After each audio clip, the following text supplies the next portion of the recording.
everyone, welcome back to my channel. My name is Alexa Lay and I actually have a casting I have to get to, and I just wanted to show you the type of makeup that models are required to do to the castings and why we are required to do or not to do this type of makeup. First things first, I see that a lot of you do not know that I actually am a professional model. I have been modeling since I was 15, so it's gonna be 10 years soon.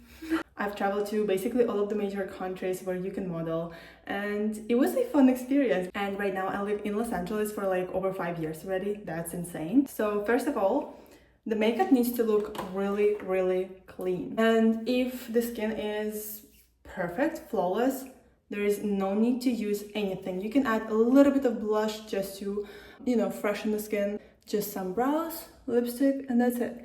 In my case, I recently developed, well, not recently, like 4 years ago, developed acne. I still have a little bit of breakouts. The biggest key is to never use a full coverage foundation, blush, bronzer, because you might have seen that clients can do everything on models, like all kinds of crazy makeup, right? But in order for the client to see what kind of feature you have, what kind of makeup and style they imagine on you, they have to see you barefaced.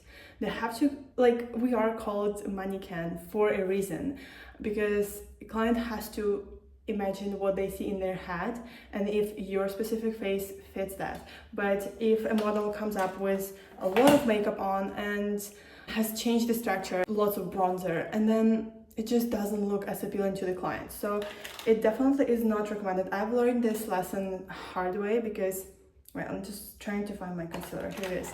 I've learned this the hard way because I was once in Greece. It was like my third, I think, trip ever. And I was at a casting and I thought everything went well. And then as soon as I walk out of there, my agency calls me and they're like, well, everything was good, but just for the future, can you not wear any makeup at all? And I did have some bronzer.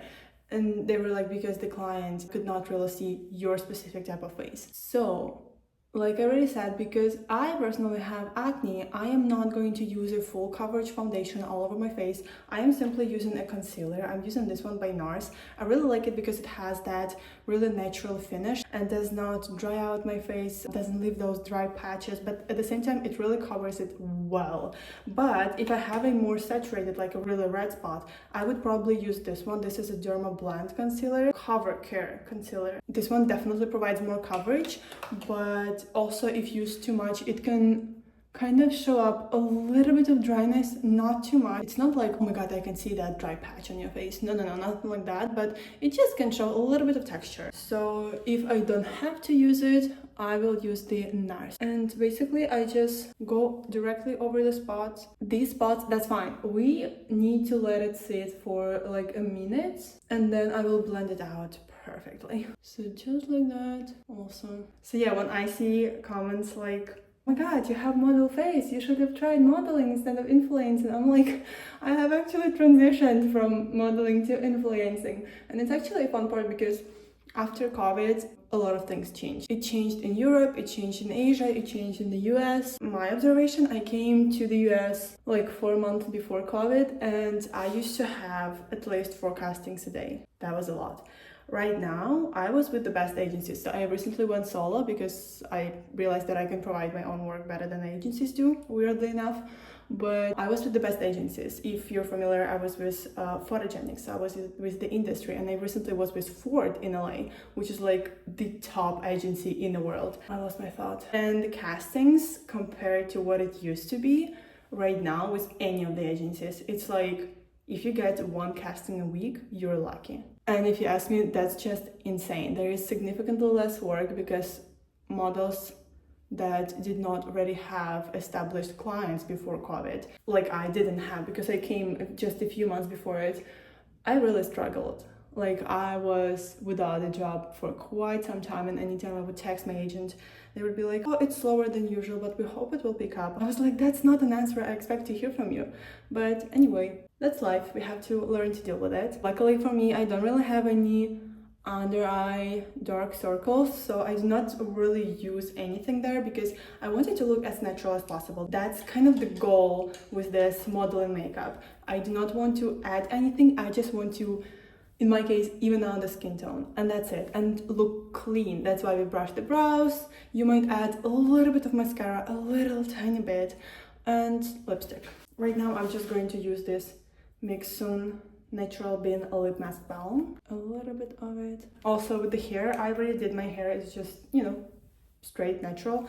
So yeah, right now I am going to let it sit for like a minute or two, because no matter how high coverage your concealer might be, if you do not let it dry down, it's going to move. It's not going to have the coverage you expect it to. And you will end up adding more, and that will look cakey. So I just did a really light layer, and now I wait. Also for these no makeup days, I really like to use this e.l.f. Putty Color Correcting Eye Brightener. I'm not even sure if they still make it, because I couldn't find it last time I searched, but I got it at Marshall's, I think, and it has like this, I guess, peachy undertone, and I really like to use it under eyes, but I especially like to use it in these areas because it helps to hide that discoloration really well. Sometimes that's all I will do. I won't even cover my breakouts for the regular day because there's no need to. And then for blending out the concealer, we have a few different options. We could either go with a fluffier brush like this. This is a medium shadow brush from Real Techniques. We can also use a regular beauty blender.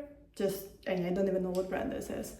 I think I'll go with the brush, so just like that. But also I figured out that if you have a little bit of dryness, a little bit of texture, it's better to go with the sponge because it's going to help you smooth it out really well. But because I do not really have any dry patches right now, a brush is going to be just fine. So I just lightly go over. I actually want to add a little bit on this side to cover all of those blemishes a little bit better. And in this case, because I want it to be really sheer, I'm just going to use the same fluffy brush and go over like that. These are all of the techniques I've actually learned from makeup artists. So basically with the modeling makeup, the goal is to look natural, not to look perfect, because in modeling there is no perfection. Everybody is looking for something of their own. Every client has their own imagination of the model he wants to find, and my job is to be there and to let them see what kind of makeup can be done, what kind of style they imagine on me. That's it. And it's also not just my observation, it's an actual fact, but in my personal experience, when I was doing makeup and I tried to look pretty and good, I never booked a job, never. And when I was just, oh my god, I have to get to that casting, I have no choice. I wake up like 15 minutes before I have to leave, I just brush my teeth, wash my face, and get out. Like, I don't do anything. Sometimes I wouldn't even brush my hair, as crazy as that sounds. I would book a job. Even if it was like a huge line of girls before me, I would get that. And I have no idea how that works, but that's how I learned that there is no perfection and you should not try to look perfect in modeling. Well, that's it. Actually, it wasn't it. I just realized that my face looks kind of really white and bright compared to the whole, like my shoulders, for example. That's a big difference. So what I want to do, what I do in these situations, because I had my agency ask me a few times to actually do this, I take my bronzer. In this case, I have the NARS Laguna bronzer, and I take a brush, a really fluffy one. I make sure it's, you know, semi-clean, so there are no spots. And what I do is I kind of use the bronzer all over my face. You can also do this, of course, with the bronzing drops like this, but sometimes I just want it to be still as natural as possible because there's a little bit of glow to it. This one is just going to add me a little bit of tan, and I lightly go over my whole face, including these areas. This is to basically tone down my skin. I came up with it. I don't know if this is something that people actually do or not, but I found that this actually helps me to do it in the most natural way. And especially because I live in LA and people here tend to like models that have a little bit of tan on their skin, but I cannot get really tan because I have to avoid the sun because I use retinoids and everything, and I do not want any hyperpigmentation, so I use my sunscreen all the time. This is one of the tricks I've learned to do. I think it's already so much better. So you see, I do not do like lines, I just go all over my face in one even layer. That's it. That was a little trick from Alexa. I'll see you. I hope this video was interesting and helpful. If you have any ideas for the next videos, I would really love to hear them, and thank you for being with me.